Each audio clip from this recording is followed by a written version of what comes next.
मांगना चाहता हूं। मैं भूले से भटक गया था, आम आदमी में चला गया था। सर जी, वहां जाके मैंने देखा एक झूठे आदमी को निकालने के लिए मैं कोशिश कर रहा था और मैं फंस गया एक दूसरे झूठे आदमी केजरीवाल जी में। मैंने सब मेरे सामने देखा और वो बी टीम के तौर पे काम कर रहे थे। मैंने वहां से भाग के वापस आ गया। मैं कहना चाहता हूं सब लोगों को कि उनकी बातों में मत आना। मैंने बहुत उनको करीबी से देखा है। वो कट्टर ईमानदार नहीं है, वो भ्रष्टाचारी है, मैंने देखा है। वो कट्टर राष्ट्रवादी नहीं है, वो राष्ट्र विरोधी है, ये मैंने देखा है। तो इसके लिए मुझे कांग्रेस और आप सब माफ करें, उसके लिए माफी चाहता हूं। आप सबका आभार। जय हिंद।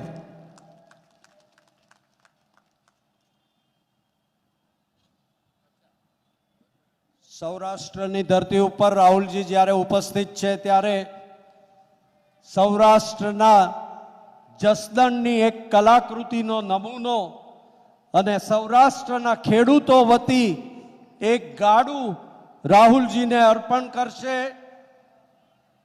રાજકોટ જિલ્લા કોંગ્રેસ સમિતિના પ્રમુખ અર્જુન ખાટરિયાજી, રયાભાઈ રાઠોડ સુરેન્દ્રનગર પ્રમુખ, भरतभाई अमीपुरा जूनागढ़ प्रमुख, जीवनभाई खंभाड़िया जामनगर प्रमुख, मोहम्मद यासीन गजन द्वारका प्रमुख, रमेश भाई मेहर बोटाद प्रमुख, जयंतीभाई पटेल मोरबी प्रमुख, यजुवेंद्र जाडेजा कच्छ प्रमुख सौ एक साथे गाड़ू अर्पण करशे।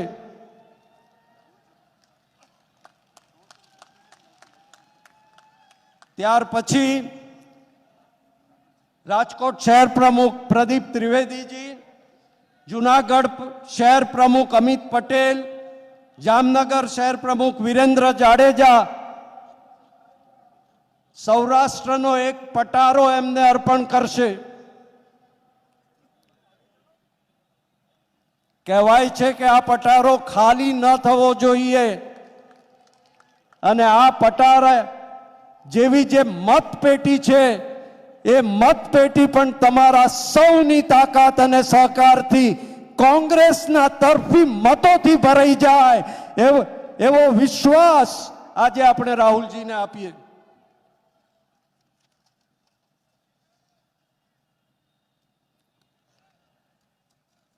आगळ चालता गुजरात प्रदेश समितिना प्रमुख जगदीशभाई ठाकोर ने हूँ विनंती करो के आवीने प्रासंगिक प्रवचन करे।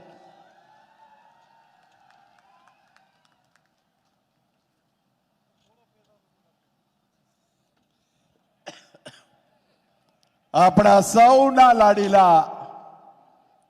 समग्र देश ना लोको जेनी सामे मीट माडीने बैठा छे, भारत जोड़ो, मानवता जोड़ो, भाईचारा ने मजबूत करो, हिंदुस्तान ने मजबूत करो, नफरत की खेती बंद करो, आ बात लईने भारत जोड़ोनी पदयात्रा लईने निकलेला अपना सौना लोकलाडीला नेता आदरणीय राहुल जी, यशस्वी मुख्यमंत्री माननीय अशोक गहलोत साहेब, केसी वेणुगोपाल साहेब, माननीय डॉक्टर रघु शर्मा जी, रमेश चैनीथला जी, रामकिशन जी, अहींया अमारी साथे अन्य राज्योमांथी आवेला અને એઆઈસીસીના ખૂબ જ વરિષ્ઠ નેતાઓ છેલ્લા એકાદ મહિનાથી અમને બળ આપી રહ્યા છે, માર્ગદર્શન આપી રહ્યા છે। એવા સિનિયર લીડર્સ માન્ય શક્તિસિંહભાઈ, માન્ય અર્જુનભાઈ, માન્ય સિદ્ધાર્થભાઈ, કાર્યકારી પ્રમુખશ્રીઓ, સૌરાષ્ટ્ર ભૂમિના મારા કોંગ્રેસ પક્ષના સૌ ઉમેદવારો, પ્રદેશ જિલ્લો તાલુકા तमाम विभागना मारा संगठनना परिवारना सौ मुरब्बियों भाईओ बहनों ने युवान दोस्तों, आदरणीय राहुल जी ने अपनी वच्चे वधारे समय नहीं लऊ। भारतीय जनता पार्टी ना पग नीचे थी ગુજરાતમાં જમીન ખસી ગઈ છે. ફરે છે, વાતો કરે છે, અને વાતોમાં કેટલો દમ છે, કેટલો કોન્ફિડન્સ છે, એ તમે ને અમે સૌ જોઈ રહ્યા છીએ. ગુજરાતની સાણી પ્રજાએ નક્કી કર્યું કે આ વખતે ભાજપનો મેળ નહીં પડે.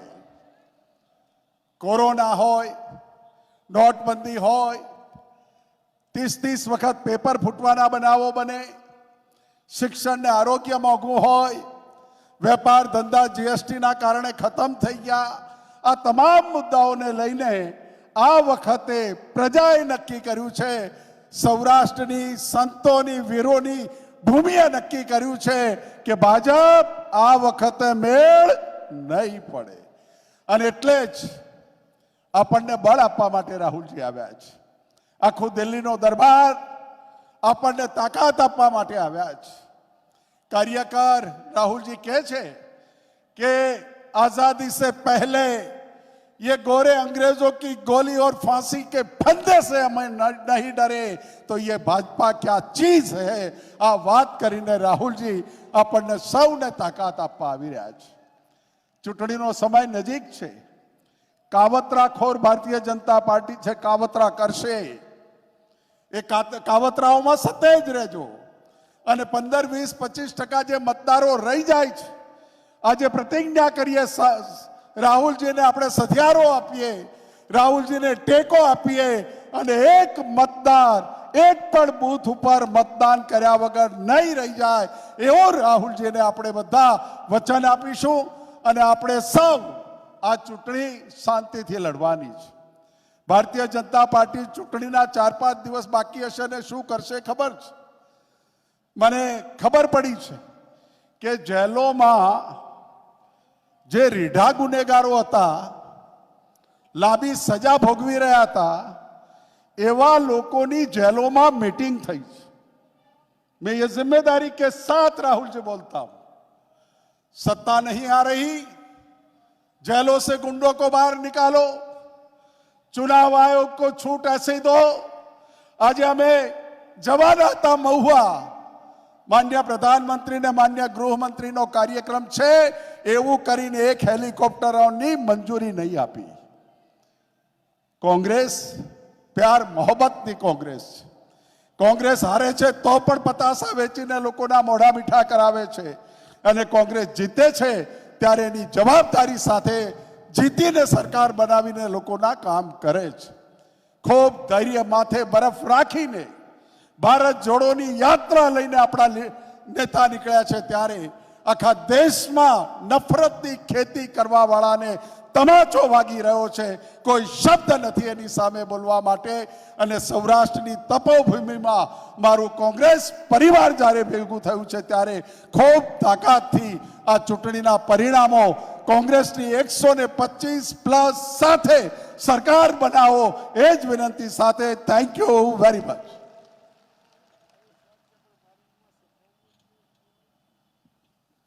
આપણા સન્માનનીય નેતા, રાજસ્થાનના મુખ્યમંત્રી, અને 2017ની ચૂંટણી હોય કે 2022ની ચૂંટણી હોય, સદા કોંગ્રેસને તાકાત આપવાનું કેમણે કામ કર્યું છે એવા અશોક ગેહલોતજી હવે આપણને સંબોધન કરશે. हमारे सबके महबूब नेता आदरणीय राहुल गांधी जी, यहाँ उपस्थित भाई जगदीश ठाकुर जी, केसी वेणुगोपाल जी, रघु शर्मा जी, शक्ति सिंह गोयल जी, रामकृष्ण ओझा जी, मिलन देवड़ा जी, और यहाँ के उम्मीदवार इंद्रनील राजगुरु जी, सिद्धार्थ पटेल साहब, अर्जुन मोडवाड़े जी, और तमाम उपस्थित हमारे मंच उपस्थित बुजुर्गों, भाइयों और बहनों, नौजवान साथियों, हम सबको बहुत खुशी है कि राहुल गांधी जी एक ऐतिहासिक यात्रा निकाल रहे हैं, भारत जोड़ो, जोड़ो जोड़ो भारत जोड़ो. उसको छोड़ करके आपके लिए आए हैं, गुजरात के लिए. तो तो आप समझ सकते हैं कि राहुल जी के दिलो दिमाग में क्या भावना है गुजरात के प्रति। पिछले चुनाव में आपने सबने राहुल जी के प्रति जो प्रेम था, प्यार था, आशीर्वाद था, वो दिखाया गुजरात वासियों ने, और हम लोग जीत के नज़दीक पहुंच गए थे। 8-10 सीटों का फर्क रह गया था। तो हम जानते हैं पूरी कांग्रेस पार्टी के परिवार में इस बात का एहसास है कि गुजरात के लोगों की भावना राहुल जी के प्रति क्या है। देश के हालात बहुत गंभीर है, उसको भी आपको हमको समझना पड़ेगा। किस प्रकार से राहुल जी की यात्रा का उद्देश्य यही है जो देशवासियों के दिलों के अंदर इश्यू बना हुआ है। नंबर 1, भयंकर महंगाई की मार, गरीब आदमी का जीना मुश्किल हो गया है। नंबर 2, बेरोजगारी, नौजवानों में बहुत भयंकर फ्रस्ट्रेशन आ रहा है, निराशा के भाव आ रहे हैं, और उनके परिवार के माँ बाप सोचते हैं पता नहीं बेटा बड़ा होके क्या करेगा पढ़ करके। ये पहली बार आज़ादी के बाद में ऐसा माहौल बना देश के अंदर। और तीसरा सबसे खतरनाक वो है तनाव का, हिंसा का माहौल। कोई पत्रकार, साहित्यकार, लेखक भी अगर कोई लेख लिख दे तो जेल जाओ, राजद्रोह है, देशद्रोह है। ऐसा पहले कभी नहीं था। 70 साल में कांग्रेस नेताओं ने आज़ादी के पहले भी त्याग, बलिदान, कुर्बानियाँ हुई। आज़ादी के बाद में महात्मा गांधी के सानिध्य में पंडित जवाहरलाल नेहरू, सरदार वल्लभ भाई पटेल, मौलाना अबुल कलाम आज़ाद और अम्बेडकर साहब ने बनाया संविधान, उसके आधार पर ये देश चला है। देश एक रहा, अखंड रहा, लोकतंत्र जड़ें मजबूत हुई देश के अंदर। इंदिरा गांधी जी जान चली गई, उनका सीना छलनी हो गया, पर देश को एक व अखंड रखा वो कांग्रेस पार्टी है। राजीव गांधी जी शहीद हो गए इस उपमहाद्वीप में शांति स्थापित करने की बात करते करते। तो एक तरफ तो शानदार इतिहास है आपके मालूम है, और दूसरी तरफ जो अहम और घमंड में चल रही सरकार, मोदी जी हो चाहे अमित शाह जी हो, ये 2 लोग देश चला रहे हैं। ये संभव नहीं है, असंभव है। कोई बोल नहीं पा रहा है, उनकी पार्टी के अंदर भी तब भय है। वो भय पहली बार गुजरात की जनता निकाल रही है। 32 लोग जो इनके उम्मीदवार हैं बीजेपी के, वो रिबेल खड़े हो गए। वो हिम्मत तभी कर सकते हैं जब जनता का मूड बदला हुआ हो। सरकार विरोधी लहर है गुजरात के अंदर। कोरोना को लेकर के कितने लोग मारे गए इनकी लापरवाही से। क्या हुआ, शराब पी करके, नकली शराब पी करके 70 लोग मारे गए। मोरबी के अंदर अभी आपने साइलेंट रखा। मैं खुद गया मोरबी में, राहुल गांधी जी ने कहा वहाँ जाइए सीधे आप। हम लोग गए, सभी लोग सबसे मिले, घायलों से मिले। हम लोग दाह संस्कार में भी गए, वहाँ पर सब कुछ देखा और एक मांग करी खाली, जो वारी मांग थी। आरोप नहीं लगाया हम लोगों ने, हमने कहा खाली आप हाईकोर्ट की सिटिंग जज से या रिटायर्ड जज से जांच करवाओ, जिससे कि सच्चाई मालूम पड़े किसकी लापरवाही से 135 लोग मारे गए हैं। तो मालूम पड़े तो कम से कम आगे गलतियां नहीं करें, लोग डर रहे, भय रहे कि हम अगर गलती करेंगे तो सजा मिलेगी। वो भी इनको मंजूर नहीं है। अब गुजरात हाईकोर्ट ने संज्ञान लिया है। तो राहुल गांधी जी अभी आपके सामने अपनी बात रखेंगे। मुझे खाली आपको ये अपील करनी है, सरकार विरोधी भयंकर लहर है, मुख्यमंत्री सहित सबको बदल दिया गया है, उससे अंदाज लगा लीजिए। बेरोजगारी बहुत भयंकर है गुजरात के अंदर भी। सड़कों की स्थिति कैसी बन गई है, कोई जमाने में क्या थी आपको मालूम है, सारे इश्यू आपको मालूम है। और मैं अंत में कहना चाहूँगा, जो राहुल जी के निर्देश पे जो वचन दिए गए हैं आपको, राहुल गांधी जी जब राजस्थान, मध्य प्रदेश, छत्तीसगढ़ में चुनाव हुए थे, तो जो हमने जन घोषणा पत्र, जनता से पूछ के बनते हैं घोषणा पत्र आजकल राहुल जी के निर्देश से। पहले नाम था घोषणा पत्र का, अब नाम है जन घोषणा पत्र। यहाँ भी वैसे ही बना है, वचन वैसे ही दिए गए, जनता को पूछ करके दिए गए। इसलिए आप सबको मालूम वचन क्या है खाली मुझे इतना ही कहना है, आप विश्वास कीजिए वचनों पर। राजस्थान सरकार ने कई वचन पूरे किए हैं, यहाँ पूरे किए जाएंगे। राहुल गांधी जी चुनाव जीतने के बाद में भी राजस्थान से, मध्य प्रदेश से और छत्तीसगढ़ से लगातार रिपोर्ट ले रहे हैं।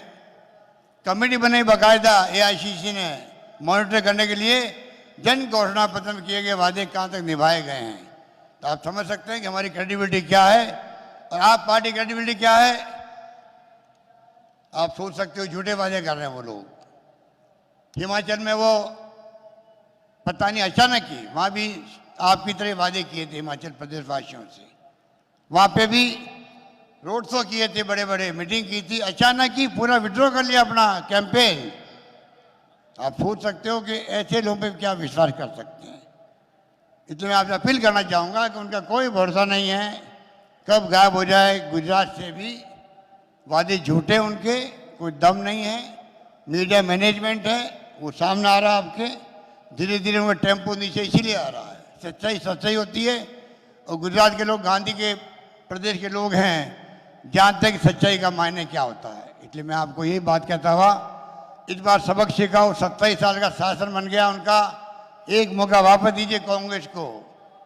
सुशासन करके दिखाएगी कांग्रेस। यही बात कहता मैं अपनी बात समाप्त करता हूं। धन्यवाद। जय हिंद। धन्यवाद।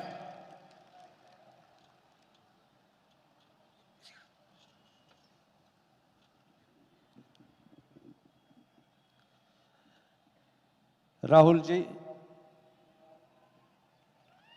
मैं कुछ कहना चाहूँगा। मैं सौराष्ट्र के लिए कुछ कहना चाहता था आपसे। सौराष्ट्र की धरती राहुल जी शूरवीरों की धरती है। इसे सती, संत और सूरा की धरती कहा जाता है। यहाँ पानी की कमी के होने के बावजूद यहाँ का किसान अपने पसीनों की बूंदों से यहाँ धान पकाता है। ऐसी ये गौरववंती जो धरती है, इस पर आपका स्वागत करते हुए मैं आपसे विनती करूंगा कि आप हम सबको मार्गदर्शन प्रदान करें।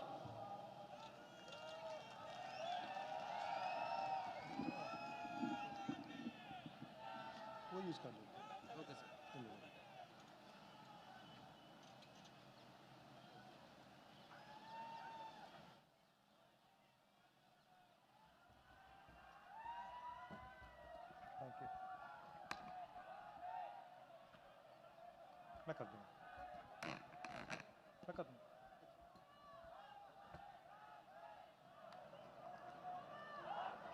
KC वेणुगोपाल जी, अशोक गहलोत जी, डॉक्टर रघु शर्मा जी, जगदीश भाई ठाकुर जी, शक्ति सिंह गोहिल जी, सिद्धार्थ पटेल जी, रमेश चेनेथाला जी, मोहन प्रकाश जी, मिलिंद देओरा जी, स्टेज पे कांग्रेस पार्टी के सब वरिष्ठ नेता, हमारे प्यारे कार्यकर्ता, भाइयों और बहनों, गुजरात के युवाओं, किसानों, प्रेस के हमारे मित्रों, आप सबका यहां बहुत बहुत स्वागत। नमस्कार।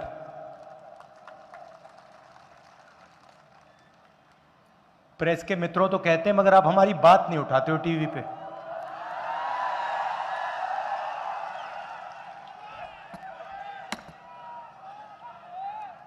देखो मुस्कुरा रहे हैं, पीछे से रिमोट कंट्रोल है।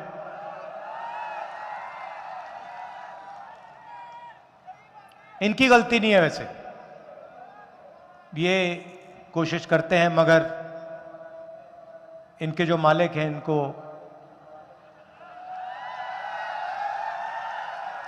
देखो ऐसे कर रहे हैं, देखो ऐसे कर रहे हैं।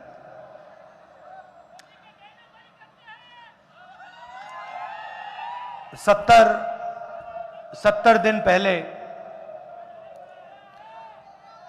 कन्याकुमारी से हमने भारत जोड़ो यात्रा शुरू की और अब हम महाराष्ट्र से मध्य प्रदेश में घुस रहे हैं। यात्रा श्रीनगर तक जाएगी और श्रीनगर में हमारा जो तिरंगा झंडा है उसे वो यात्रा लहराएगी।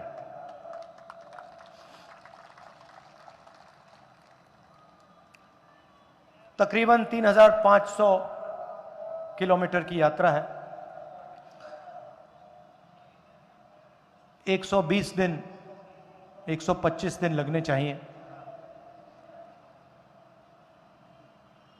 पैदल यात्रा है। बहुत सीखने को मिल रहा है।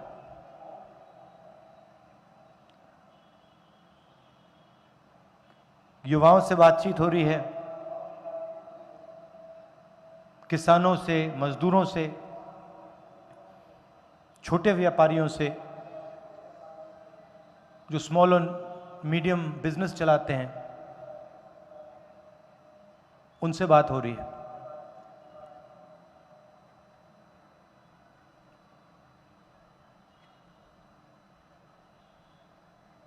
बहुत प्यार दे रहे हैं, बहुत मोहब्बत दे रहे हैं। सब जगह लाखों लोग आ रहे हैं। ये टीवी वाले इतना दिखाते नहीं हैं, मगर नदी सी है। रोज 5:30 बजे लोग आते हैं, 6 बजे हम शुरू करते हैं, 8 बजे रात को, 7:30 बजे रात को यात्रा खत्म होती है। अजीब सी बात है,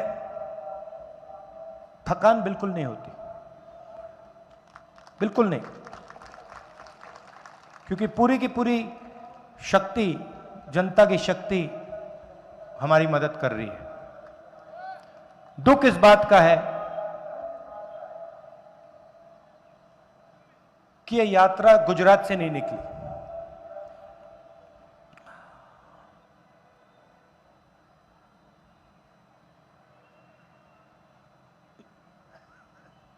बड़ी खुशी हो रही है, मगर दुख भी लग रहा है।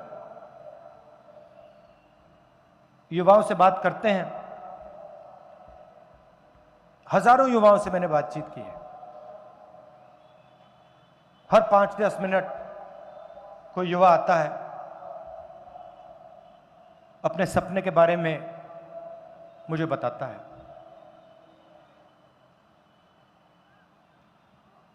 कोई कहता है इंजीनियर बनना था,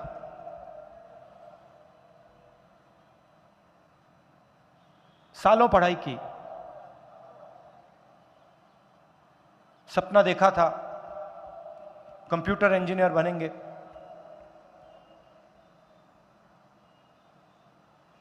आज मजदूरी कर रहे हैं।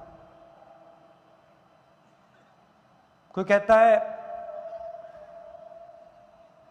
डॉक्टर बनना था, शिक्षा के पैसे दिए, किसी प्राइवेट इंस्टीट्यूशन को लाखों रुपए दिए, आज उबर की गाड़ी चलानी पड़ रही है, पिज्जा डिलीवर करना पड़ रहा है। किसान से बात करो, सवाल पूछते हैं, राहुल जी हमें बात समझ नहीं आती, हिंदुस्तान के 3-4 अरबपति लाखों करोड़ रुपए कर्जा लेते हैं और फिर हिंदुस्तान के सबसे अमीर लोगों का कर्जा माफ हो जाता है। हमने क्या गलती की? हम 50,000 रुपए का कर्जा लेते हैं, 1 लाख रुपए का कर्जा लेते हैं, हमारा कर्जा कभी माफ क्यों नहीं होता?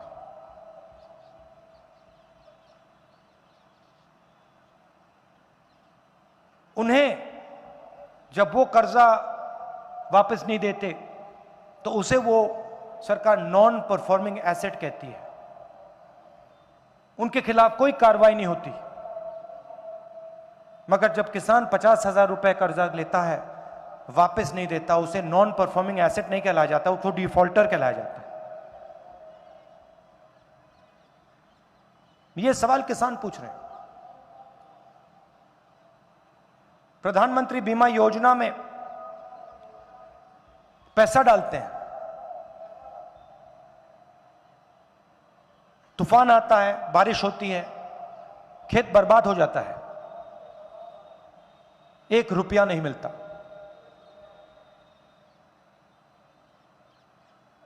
फोन लगाते रहते हैं, नंबर से कोई जवाब नहीं देता, मेल भेजते रहते हैं, इंटरनेट पे मेल भेजते रहते हैं, कोई जवाब नहीं मिलता। ये सब सुनकर काफी दुख होता है। यहां पे मोरबी की ट्रेजेडी हुई, उस समय पत्रकारों ने पूछा मुझसे, इसके बारे में आप क्या सोचते हो? और मैंने बोला, देखिए 150 लोगों की मृत्यु हुई है, यह राजनीतिक मुद्दा नहीं है, इस पे मैं बोलूंगा नहीं। मगर सवाल उठता है, आज उठता है,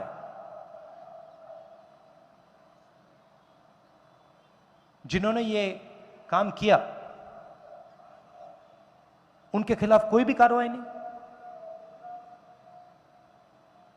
कोई एफआईआर नहीं।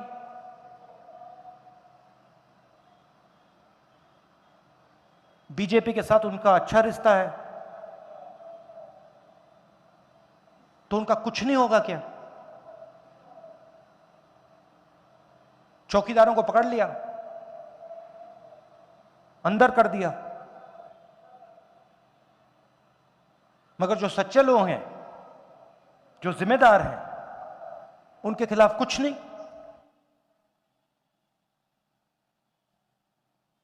और ये गुजरात जो आपका प्रदेश है,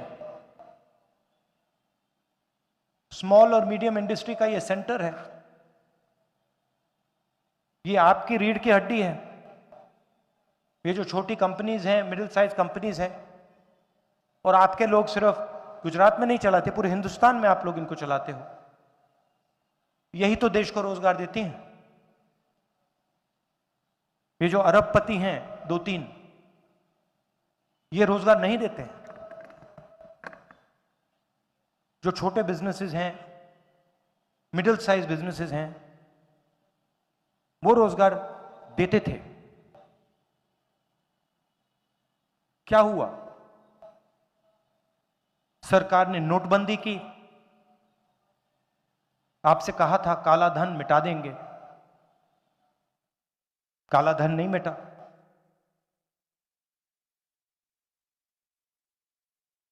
मगर सारे के सारे स्मॉल और मीडियम बिजनेसेस बंद हो गए।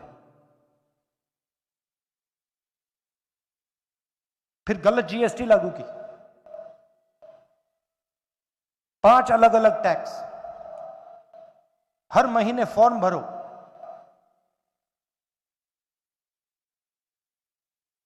जो बचे थे वो भी खत्म हो गए। रास्ता साफ करना था, अरबपतियों के लिए रास्ता साफ करना था। कोरोना के समय भी वही किया। मुझे याद है, हिंदुस्तान के मजदूर, किसी पत्रकार ने मुझे पूछा कि आप 2000 किलोमीटर चले हो। मैंने उससे कहा, देखिए ये कोई बड़ी बात नहीं है। हिंदुस्तान का हर मजदूर ये 2000 किलोमीटर चला था, भूखा चला था, तो ये कोई बड़ी बात नहीं है। मगर जब उस मजदूर को सरकार की जरूरत थी, हिंदुस्तान की सरकार ने, गुजरात की सरकार ने उनकी मदद नहीं की।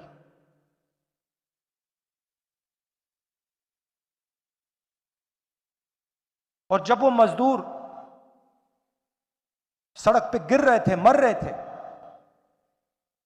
उसी समय बीजेपी की सरकार ने हिंदुस्तान के सबसे अमीर अरबपतियों का लाखों करोड़ रुपए कर्जा माफ किया।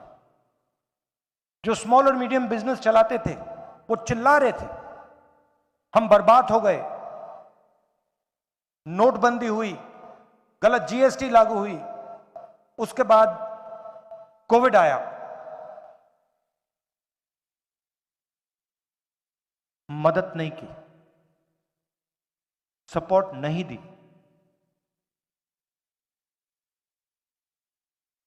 ये पॉलिसियां नहीं है, ये नोटबंदी, ये जीएसटी, कोविड में जो इन्होंने किया, ये पॉलिसी नहीं है।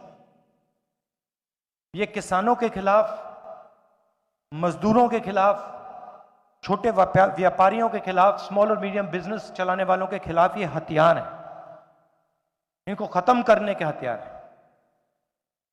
और जो हिंदुस्तान के 2-3 बड़े अरबपति हैं जिनको आप जानते हो, उनके लिए रास्ता साफ करने के हथियार है। वो कोई भी बिजनेस चलाना चाहे चला सकते हैं, जो भी करना चाहते हैं।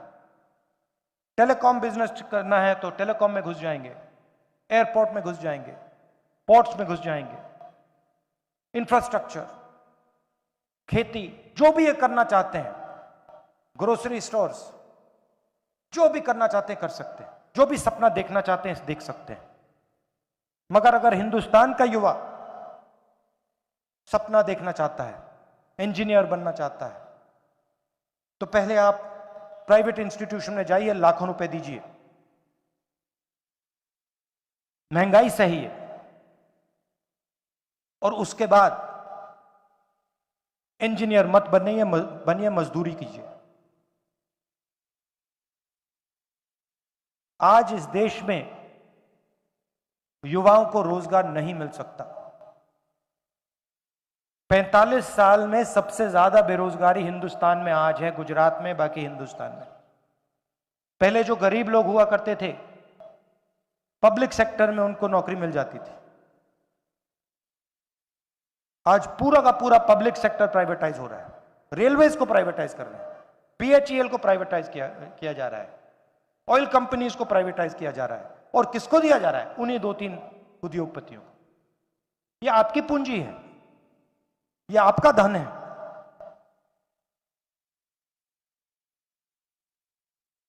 पब्लिक सेक्टर में आपको रोजगार नहीं मिल सकता। सरकार में लाखों पोजीशन खाली है, तो आप एक तरफ बेरोजगारी तो सहते हो, दूसरी तरफ महंगाई। यूपीए के समय पेट्रोल 60 रुपए का होता था, आज 100 रुपए से ज्यादा का है। गैस सिलेंडर 400 रुपए का था, आज कितने का है? 1100 रुपए का है।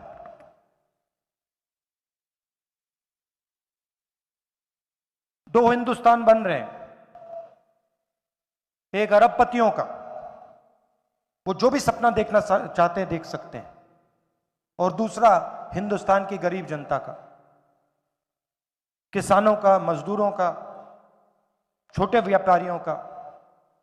हमें 2 हिंदुस्तान नहीं चाहिए, हमें एक हिंदुस्तान चाहिए, न्याय का हिंदुस्तान चाहिए।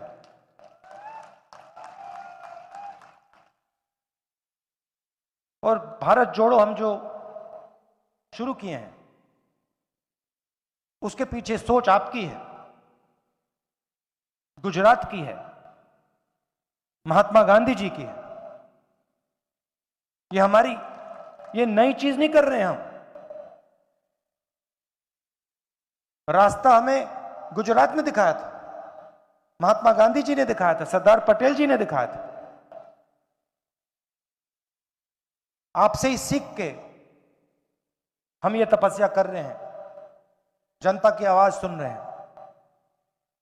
7-8 घंटे हम चलते हैं, हम कुछ बोलते नहीं हैं, किसानों की बात सुनते हैं, युवाओं की बात सुनते हैं, गले लगते हैं उनसे, मजदूरों से,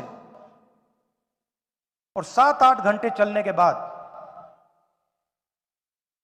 कभी 10-11 घंटे हो जाते हैं, हम 15 मिनट अपनी बात रखते हैं।